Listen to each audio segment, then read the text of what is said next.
നമസ്കാരം ട്ടാ. ഈ ഫോട്ടോയിൽ കാണുന്ന മനുഷ്യനെ ലോകത്തിലെ ഏറ്റവും അധികം ആക്രമണങ്ങൾ നേരിട്ട ഒരു വ്യക്തിയാണ് നമ്മുടെ നരേന്ദ്രമോദി.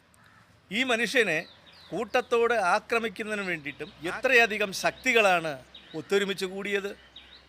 അതിനുവേണ്ടി ഇന്ത്യ സഖ്യമെന്ന ഒരു മുന്നണിയുണ്ടാക്കി. ആ മുന്നണിയെ വച്ച് 2014 മുതൽ പല കോണുകളിൽ നിന്നും അദ്ദേഹത്തിന് ആക്രമണങ്ങൾ നേരിടേണ്ടി വന്നു. കേരളത്തിന് പുറത്ത് കോൺഗ്രസ് ഇന്ന് വെറും വട്ടപൂജ്യമായി മാറിക്കഴിഞ്ഞു.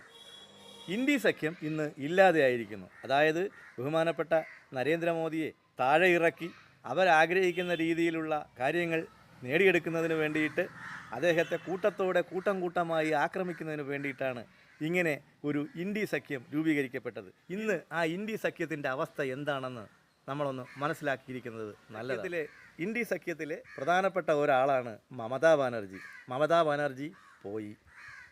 പശ്ചിമ ബംഗാളിൽ അവർ നാമാവിശേഷമായി. അതുപോലെ തന്നെ ഈ ഇന്ത്യ സഖ്യത്തിലെ മറ്റൊരു നേതാവാണ് അഖിലേഷ് യാദവ്.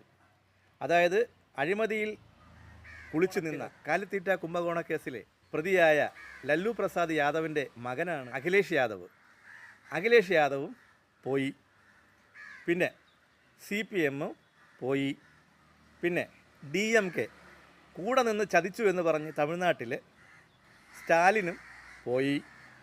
പിന്നെ ADK പോയി, HM പോയി, സമാജ്വാദി പാർട്ടി പോയി, NCP പോയി, ഒമർ അബ്ദുള്ള പോയി, JDU പോയി, RLD പോയി, ആപ്പ് പോയി, DMK പോയി.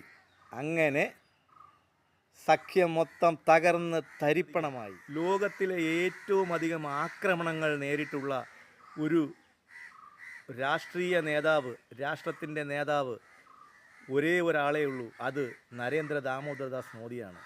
ഇതിനെയെല്ലാം അദ്ദേഹം ചവിട്ടി മെതിച്ചുകൊണ്ട് മാധ്യമങ്ങളുടെ ഒരു പിന്തുണ പോലുമില്ലാതെ ഇത്രയും ലോകം ആരാധിക്കുന്ന 31-ൽ പരം രാജ്യങ്ങളുടെ പരമോന്നത ബഹുമതി നേടി ഈ നില വരെ എത്തണമെങ്കിൽ, ഇത്രയും ഉന്നതങ്ങളിൽ എത്തണമെങ്കിൽ അദ്ദേഹത്തിൻ്റെ ജാതകം ഒന്ന് പരിശോധിച്ചാൽ നന്നായിരിക്കും. മനസ്സിലായില്ലേ? അദ്ദേഹത്തിന് കള്ളപ്പണം വെളുപ്പിക്കേണ്ട ആവശ്യമില്ല, അനധികൃതമായി സ്വത്ത് സമ്പാദിക്കേണ്ട ആവശ്യമില്ല. അതുകൊണ്ട് തന്നെ അദ്ദേഹത്തിന് കിട്ടുന്ന ശമ്പളം കൊണ്ട് തൃപ്തിപ്പെടാൻ കഴിയുന്നതേ ഉള്ളൂ.